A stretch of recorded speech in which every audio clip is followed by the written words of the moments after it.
संघर्ष हमारे जीवन में बहुत ज्यादा रहे हैं, लेकिन हमारी पढ़ाई को लेके हमारे बाबूजी ने कभी भी मतलब है कि कोई समझौता नहीं किया। उसके लिए उन्हें जो भी करना पड़ा। एक समय ऐसा था कि रहने के लिए घर नहीं था, तो फिर स्थिति ऐसी आई कि कैसे रहा जाए, मतलब कैसे क्या हो जाए। तो माँ लोग चली गई मामा घर, माँ और दोनों छोटी बहन। हम नहीं गए क्योंकि हमारी पढ़ाई थी। 5वीं कक्षा का मैं विद्यार्थी था उस समय। तो मुझे आज भी याद है कि एक आदमी केवल सहयोग के लिए लिया गया था और बाकी ईंट मैं पकड़ाता था। बाबूजी खुद कर नहीं लेते थे और खुद मिट्टी का गारा से बनाया गया घर है ये, और खुद ये सब किए थे। तो ये सब जिंदगी के अनुभव है। मैं इसे कभी भी संघर्ष मानता हूँ इसको। दुख नहीं है, ये संघर्ष है।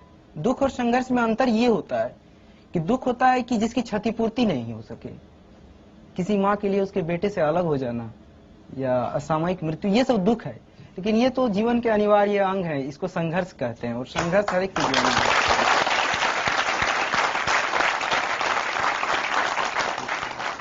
पिता ने आपको पढ़ाने के लिए अपने खेत बेचे भी हैं? जी हाँ, हमारी 80% खेत बिक चुके हैं। और जब पहली बार सिलेक्ट नहीं हुए तब उन्होंने क्या कहा था? हाँ, उन्होंने एक चीज कहा था, मैंने ये चीज बाद में मैंने जाहिर भी किया कि इस भावना को। तो उन्होंने कहा था कि हम बोले कि बाबूजी पैसा कहाँ से आएगा, हम ट्यूशन पढ़ाएंगे मुखर्जी नगर में या यहाँ पर मिल जाते हैं यहाँ पर। बोले कि नहीं, तुम ट्यूशन मत पढ़ाना और तुम अपनी पूरी पढ़ाई जो है अपने पढ़ाई पर ध्यान दो। धूप में मत चलना, ऑटो में चलना, क्योंकि धूप में चलोगे तो थक जाओगे और पढ़ाई पर इसका बुरा प्रभाव पड़ेगा। अरे तुम्हारे लिए तो हम अपनी किडनी तक बेच देंगे। तो ये एक ऐसी बात थी जो मतलब है कि इस तरह की ये भावना इतनी महान है कि इस भावना के कारण हम कभी भी मतलब अपनी पढ़ाई, अपनी कमिटमेंट से पीछे नहीं हटे। एक बात बताइए, आज अगर आपके पिता आपके सामने खड़े हों तो आप उनसे क्या कहना चाहेंगे?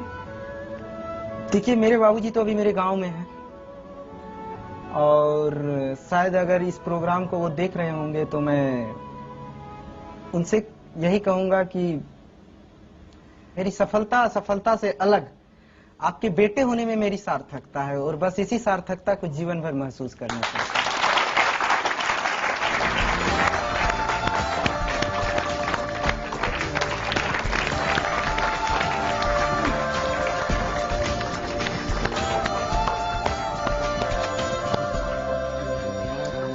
ये तो सरप्राइज।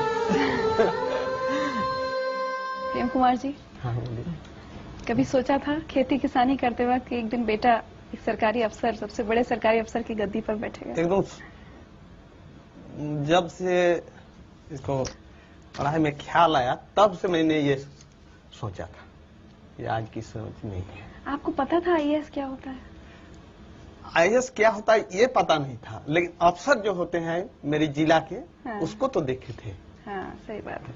कभी अपने बेटे से ये नहीं कहा कि अरे तुम नहीं कर पाओगे, तुम कहाँ, मैं नहीं तुम्हारा खर्चा पढ़ाई का उठा पाऊंगा? मैं कैसे कह दूं, वो कभी नहीं सोचा।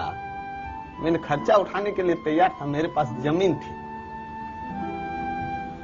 जमीन बेच कर देते। मेरे पिताजी ने मुझे मरने के बाद दिए।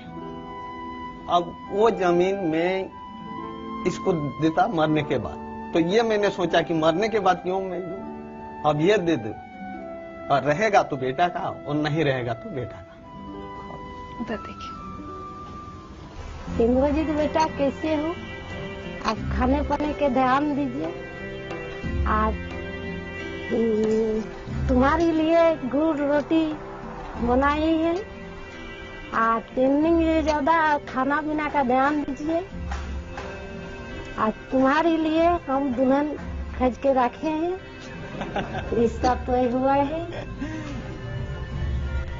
खाना आपको तैयारी गुड़ रोटी है।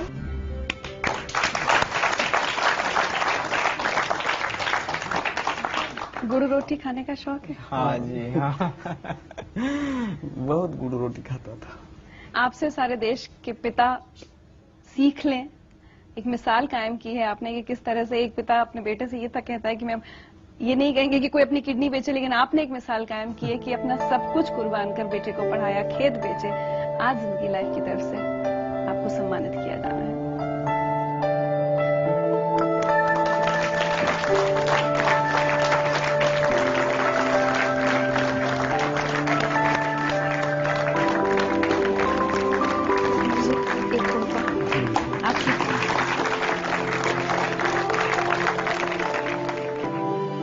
जैसे आईएएस बने ना तो ये बोला यार थानेदार की नौकरी छोड़ देंगे क्या अब।